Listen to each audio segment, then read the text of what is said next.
Halo, selamat datang di DBS, diskusi bersama Saifur, di mana kita akan membahas hal menarik berkaitan dengan geopolitik, sejarah, dan militer. Buat teman-teman yang baru saja bergabung, bisa diklik dulu tombol subscribe-nya, dan tombol like-nya bisa ditahan sampai akhir video, karena ini akan menjadi pembahasan yang cukup menarik ya teman-teman ya. Untuk judul video pada hari ini adalah Jihad dan Perang Modern.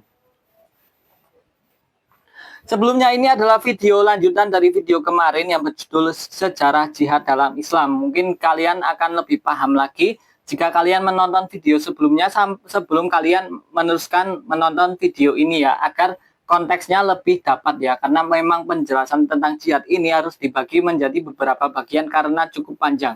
Dan ini adalah video bagian keduanya. Oke ya, kita akan memulai dari sebuah hal yang sebenarnya menjadi penjelasan terlebih dahulu ya. Jihad secara harfiah berarti berjuang atau berusaha keras dalam Islam. Maknanya lebih luas dan mencakup berbagai bentuk perjuangan untuk mencapai kebaikan, baik secara spiritual maupun fisik. Ini bisa berarti berjuang melawan hawa nafsu, berjuang di jalan suci Allah dengan harta dan jiwa untuk kebaikan diri sendiri dan orang lain, hingga perang suci dalam kondisi tertentu untuk membela agama. Tapi makna dari jihad ini akan lebih ke konteks pembahasan berkaitan dengan perang ya, sesuai dengan judulnya. Sedangkan untuk perang modern adalah konflik bersenjata yang memanfaatkan teknologi canggih, strategi digital, metode baru yang lebih sekedar dari pertempuran fisik. Ini mencakup peperangan cyber, penggunaan drone dan kecerdasan buatan atau AI, perang disinformasi, serta peperangan asimetris seperti gerilya dan kontra pemberontakan. Dalam arti yang lebih luas, perang modern merujuk pada semua peperangan sejak revolusi bubuk mesiu dan berkembang hingga perang total, perang industri, dan peperangan nuklir. Oke, kita akan langsung saja masuk ke part pertama dari video hari ini. Part pertama ya, perintah untuk berjihad. Selalu saja masyarakat di berbagai negara yang berpenduduk mayoritas Islam akan langsung tersentuh dan mudah untuk tergerak jika ada seruan jihad, karena melihat ketidakadilan yang dialami oleh umat Islam, baik itu terjadi di negara tersebut maupun di luar negeri. Sebenarnya ini juga menjadi nilai lebih dari Islam yang mempunyai ukhuwah antar umat atau ikatan batin, sehingga mereka bisa bersimpati dan merasa terikat walaupun mempunyai banyak sekali perbedaan, mulai dari perbedaan budaya, perbedaan bahasa, maupun perbedaan etnis. Tapi meskipun ini sebenarnya positif, tak heran juga hal tersebut bisa dimanfaatkan untuk sebuah kepentingan politik di balik seruan jihad. Karena memang ulama adalah penerus dari Nabi Muhammad SAW dalam menyampaikan dakwah. Tapi seruan jihad memang sebenarnya adalah keputusan yang sangat berat, karena hal ini akan memicu sebuah perang, sehingga seharusnya ulama lebih berhati-hati dalam membuat pernyataan yang berisiko besar tersebut.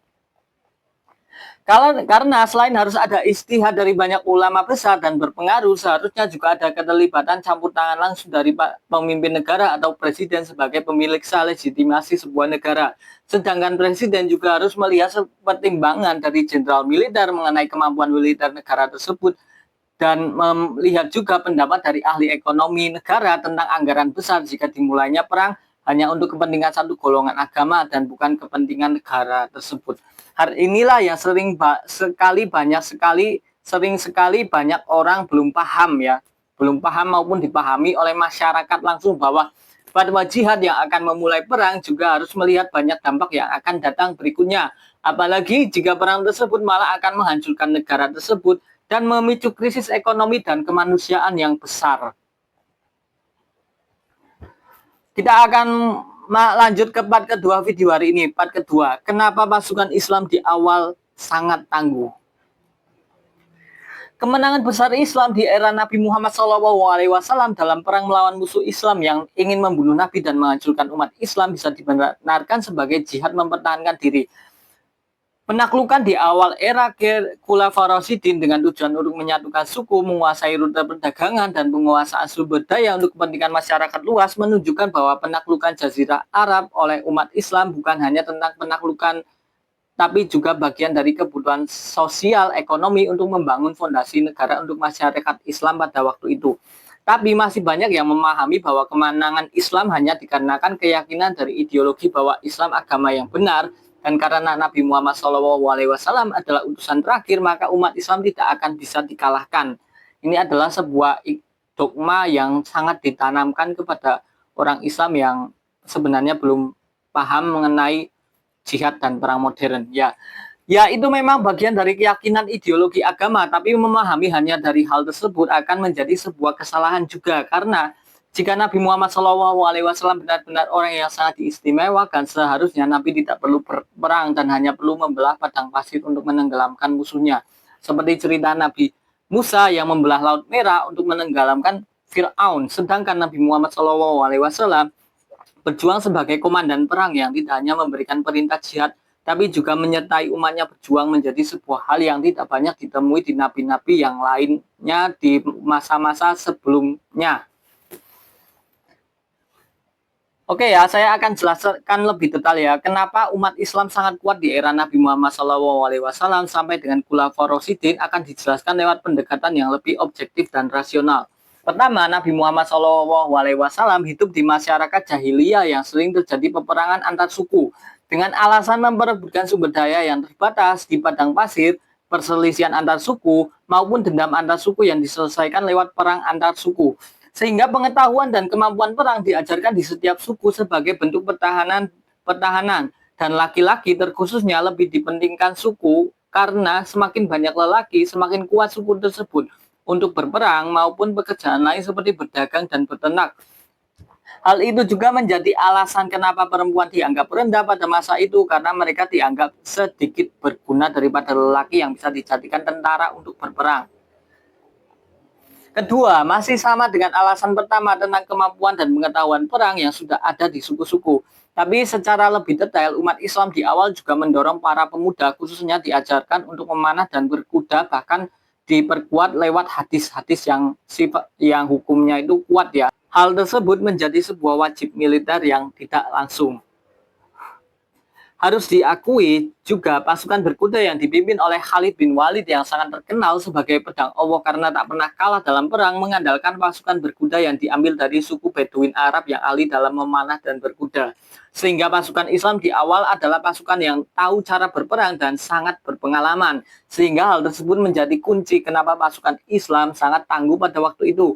Karena mereka ahli dalam strategi perang dan sudah terbukti langsung di banyak perang. Oke ya, ketiga ya, saya akan menjelaskan tentang pembagian jihad agar kalian lebih paham berkaitan dengan konteks sejarah pada waktu itu ya. Jihad dalam Islam sendiri terbagi menjadi dua ya pada waktu itu ya. Yang pertama adalah Ghazwah, adalah perang atau ekspedisi militer yang langsung dipimpin oleh Nabi Muhammad SAW. Jadi ciri utamanya adalah Rasulullah sendiri ikut serta dalam ekspedisi tersebut, baik beliau ikut berperang langsung maupun hanya hadir di lokasi sebagai pemimpin ya. Contoh Ghazwah yang terkenal adalah perang Badar pada tahun 2 Hijriah. Kemenangan besar pertama kaum muslim karena juga ada dalam Al-Qur'an. Salah satunya ada di Quran surat Ali Imran ayat 123 sampai 129. Disinilah malaikat turun membantu umat Islam dalam perang pertama, menjadi semacam dogma keyakinan bahwa jika perang Islam akan selalu menang. Kemudian pada perang Uhud tahun ketiga Hijriah, pasukan muslim mundur setelah awalnya unggul karena sebuah kesalahan umat Islam sendiri ketika pasukan pemanah tidak mengikuti perintah dan turun dari Bukit Uhud untuk mengambil ghanimah. Pada waktu itu, Khalid bin Walid yang belum masuk Islam berhasil merebut Bukit Uhud dan merebut kemenangan kaum kafir Quraisy. Bahkan dalam kejadian ini Nabi Muhammad SAW terluka.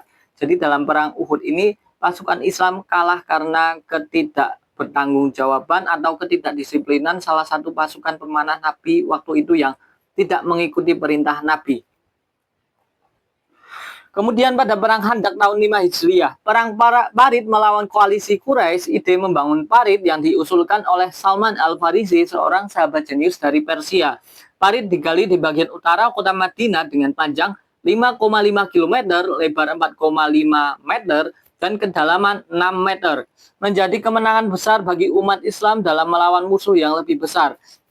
Dari Uhud kita belajar ketidakdisiplinan bisa menjadi kekalahan dalam sebuah perang, dan dari perang Khandaq, strategi yang baik bisa memenangkan sebuah perang. Kemudian ada juga yang terkenal adalah Fathu Makkah atau penaklukan Mekah tahun 8 Hijriah. Penaklukan Mekah tanpa pertumpahan darah yang besar. Jumlah Ghazwah menurut riwayat Ibnu Ishaq dan Ibnu Hajar sekitar 27 kali Ghazwah terjadi selama masa Nabi Muhammad SAW. Kemudian bagian jihad berikutnya adalah Syariah.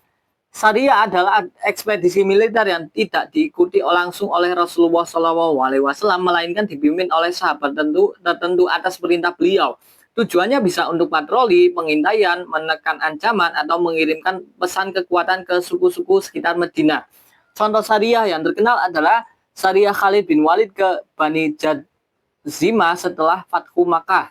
Kemudian jumlahnya lebih banyak dari Ghazwah, yaitu sekitar 47-60 kali ekspedisi. Menurut berbagai sumber sejarah, jadi tidak semua ekspedisi militer menjadi sebuah perang, tapi juga bisa selesai secara diplomatik.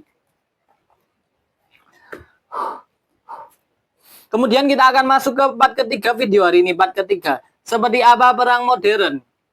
Banyak sekali masyarakat Islam terutama di Indonesia sangat mudah tergerak untuk menyerukan jihad, terutama jika ada kejadian yang terjadi menimpa sesama Islam di luar sana, karena memang di Indonesia sendiri juga sesuatu yang dibalut dengan agama akan mudah ramai dan juga mendapatkan perhatian. Tetapi faktanya sendiri seruan jihad sama dengan menyerukan perang bersenjata dengan dalih agama. Dan itu sudah menjadi urusan antar negara dalam keadaan kita saat ini, sedangkan negara tidak mudah mengambil tindakan perang karena resikonya yang cukup besar. Dan faktanya sendiri banyak orang yang menyerukan jihad tidak tahu apa itu perang modern yang terjadi sekarang, karena mereka hanya berkeyakinan menggunakan dogma selama saya berjuang di jalan Allah, pasti saya akan menang karena saya benar. Sedangkan perang yang dilalui umat Islam di awal periode Nabi Muhammad SAW dan perang modern perbedaannya sudah sangat jauh.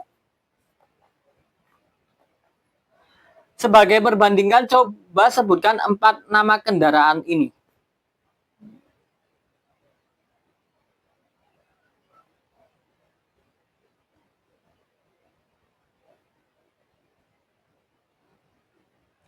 Oke, jika Anda masih menyebut bahwa keempat foto tersebut tank, Anda salah.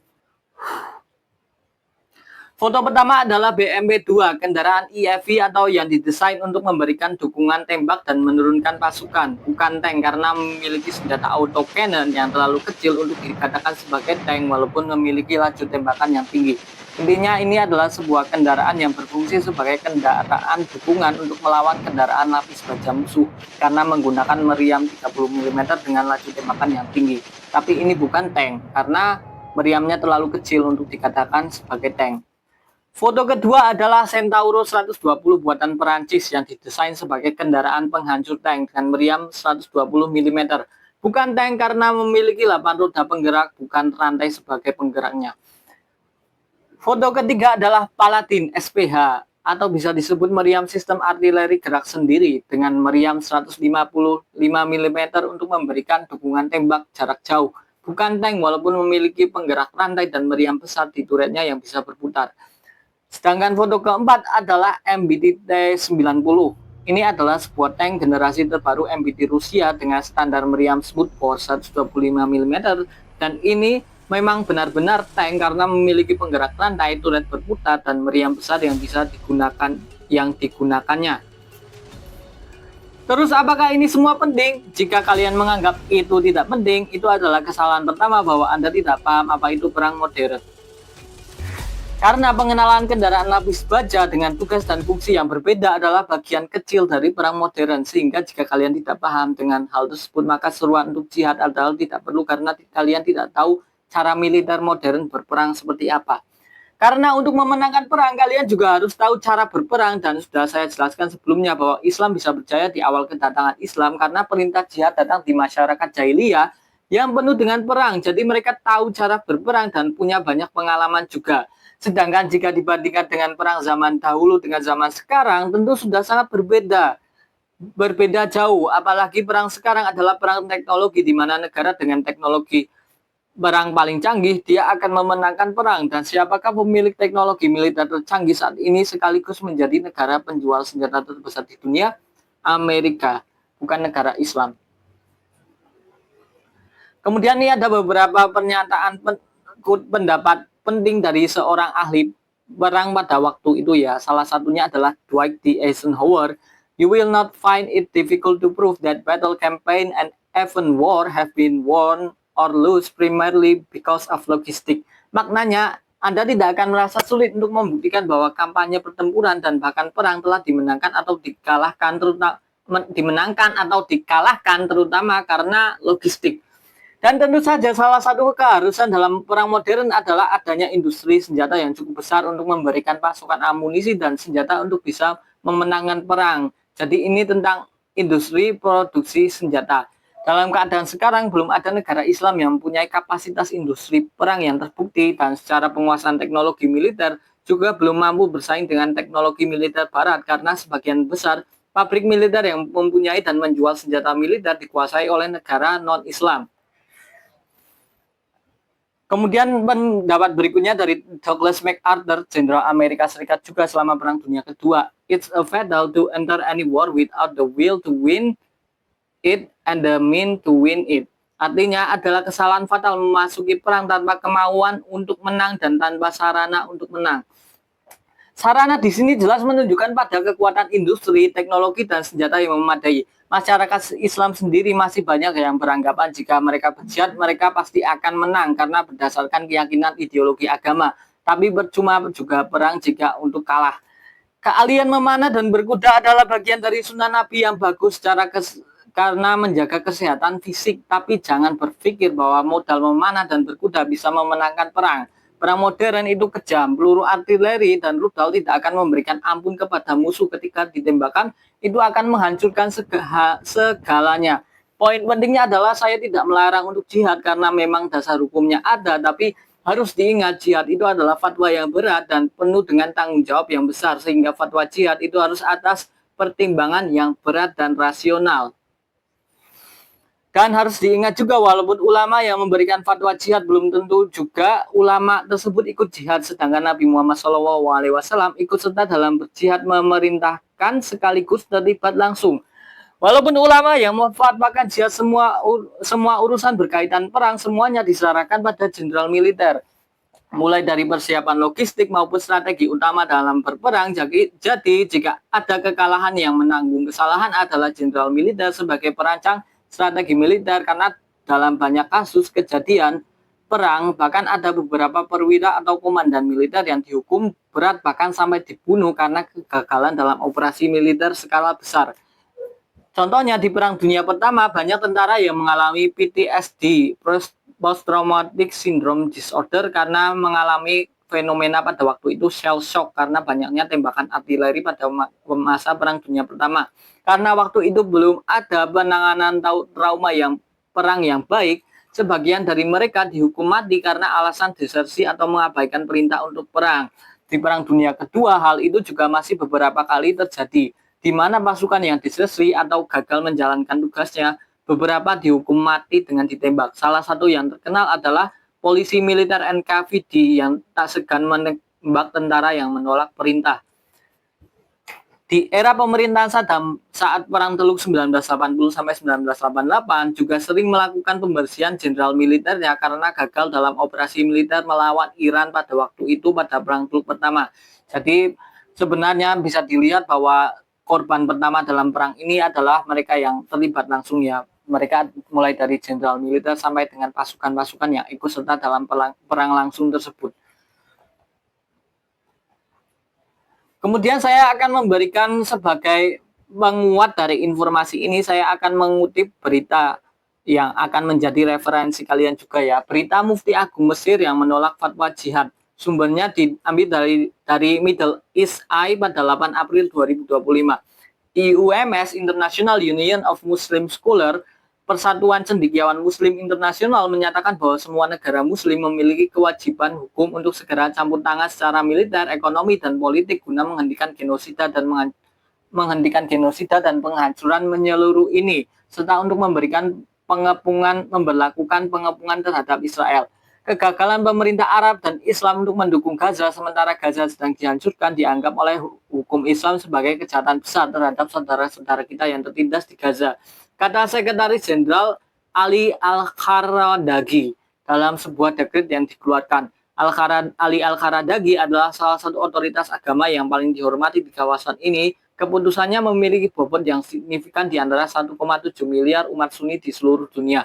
Menanggapi hal tersebut, ayat yang merupakan otoritas tertinggi dalam mengeluarkan pendapat keagamaan di Mesir menolak fatwa tersebut dengan mengatakan bahwa menyerukan jihad tanpa mempertimbangkan kemampuan bangsa dan realitas politik, militer, dan ekonominya adalah tindakan tidak bertanggung jawab yang bertentangan dengan prinsip-prinsip syariah.